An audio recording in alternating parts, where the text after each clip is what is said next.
এই যে বিষয় সেই বিষয়গুলো সরাসরি না বলে সরকারের উপর একটা চাপ তৈরি করার জন্য যে ডিপ স্টেট পলিসি বা থিওরি আমরা কানাঘুষা করছিলাম সেটি জনাব আসিফ মাহমুদ সজীব ভুঁইয়া সামনে নিয়ে এসেছেন। তো তিনি এগুলো কেন বোঝার চেষ্টা করুন যে তিনি বা তার যারা সহযোগী তারা একটি সশস্ত্র যুদ্ধের জন্য প্রস্তুতি তাদের ছিল থানা লুট হওয়ার আগে, পুলিশ মার খাওয়ার আগে। ইট মিনস তাদের সামরিক প্রশিক্ষণ ছিল মিলিটারির সাথে যুদ্ধ করার, তাদের সামরিক প্রশিক্ষণ তারা নিয়েছিল পুলিশের সাথে যুদ্ধ করার, গেরিলা যুদ্ধ চালিয়ে আওয়ামী লীগের নেতাকর্মীদেরকে হত্যা করা, মন্ত্রীদেরকে হত্যা করা, যে কোনো অপারেশন চালানোর জন্য তাদের সবগুলো যাকে বলা হয় ট্রেনিং ছিল। এটা বোঝার জন্য রকেট বিজ্ঞানে হওয়ার দরকার নাই, নচেত তারা কি করে যুদ্ধ করবে, কি করে গেরিলা যুদ্ধ করবে। তাদের বিভিন্ন ট্রেনিং ক্যাম্প স্বাভাবিক গভীর অরণ্যে, টেকনাফ, উখিয়া, বান্দরবন, খাগড়াছড়ি, রাঙামাটি এই যে বিস্তীর্ণ এলাকাতে যে সকল বিদ্রোহী গ্রুপ রয়েছে যারা অহরহ যুদ্ধ করে তাদের সঙ্গে তাদের সম্পর্ক থাকা, সীমান্ত অঞ্চলগুলোতে তাদের বিভিন্ন ঘাঁটি থাকা,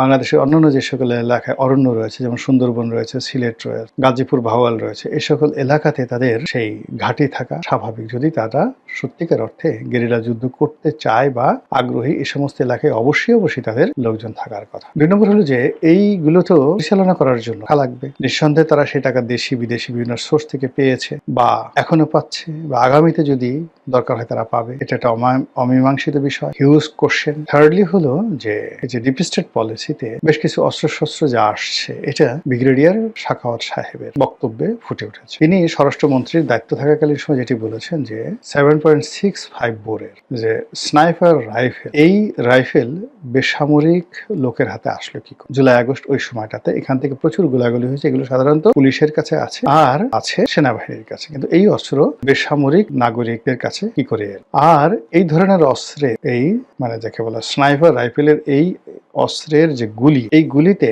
আনসার এবং পুলিশ সদস্য কি করে নিহত, বোঝার চেষ্টা করে কোথায় গেছে। ইট মিনস যে বেসামরিক যারা জনগণতায় ছিল, এখন সেটা ছাত্রলীগ হতে পারে, সেটা এই আন্দোলনকারী হতে পারে, তাদের হাতে প্রচুর স্নাইপার রাইফেল ছিল। সেগুলোর সংখ্যা কি হাজার খানেক, না 10,000, না 20,000? আমাদের দেশে সেই 10 ট্রাক অস্ত্র মামলা আছে না? তো উলফাদেরকে যদি 10 ট্রাক অস্ত্র দেওয়া হয় তাহলে একটা দেশের রাষ্ট্রের বিরুদ্ধে, বাংলাদেশের মতো একটা রাষ্ট্রের বিরুদ্ধে কেউ যদি গেরিলা যুদ্ধ করতে চায় তাহলে তার অন্তত পক্ষে 100 ট্রাক অস্ত্র তাদের কাছে আছে। একটু লোড করে দেখেন তো যে স্নাইপার রাইফেল একটা ট্রাকে কয় হাজার বা কয়শো রাখা যায়, আমি বলতে পারবো। তো এই যে বিপুল পরিমাণ অস্ত্র থাকার সম্ভাবনা, তার সঙ্গে যদি আবার থানা লুট করা এবং SSF এর অস্ত্র ছিনিয়ে নেওয়া, এমনকি অন্যান্য বাহিনীর অস্ত্র ছিনিয়ে নেওয়া, এরকম অস্ত্রের সংখ্যা কত? Not less than 10,000। যেটা কাগজ কর্মে আছে 10,000। আর কাগজের বাইরে যে সকল থানায় ধরেন অনেক প্রাইভেট অস্ত্র জমা আছে সেগুলো তো লুট হয়ে গেছে, তা তো আমরা এখনো ডিটেলস জানি। তাহলে এই ডিপ স্টেটের যারা লোকজন তাদের হাতে আসলে কত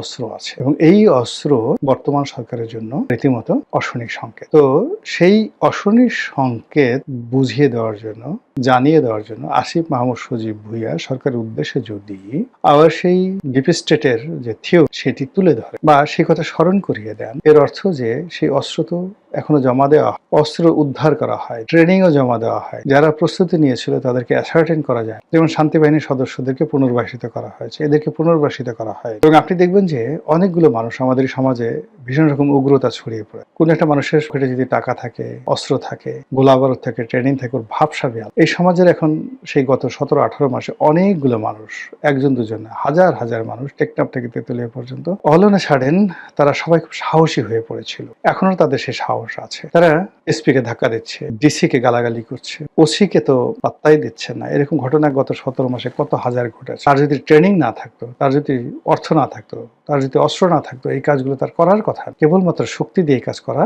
যায় না। There is a saying, there is a line. তো আসিফ মাহমুদ সজীব ভুঁইয়া ডিপ স্টেট পলিসির যে সূত্র তিনি বলেছেন, কথা তিনি বলেছেন, এমনি বলে তিনি সরকারের উপর একটা চাপ প্রয়োগ করার চেষ্টা করছেন যে বেশি বাড়াবাড়ি করবেন না, বেশি চালাকি করবেন না, যেভাবে কথা হয়েছে, যেভাবে কমিটমেন্ট দিয়েছেন, যেভাবে ডিল হয়েছে সেই অনুযায়ী সবকিছু করে, জুলাই সনদ থেকে সবকিছু। আদারওয়াইজ ওই যে ডিপ স্টেট, ওই দেখা যায় তাল গাছ ওই আমাদের গা, ওইখানেতে বাস করে কানাবগির ছায়া।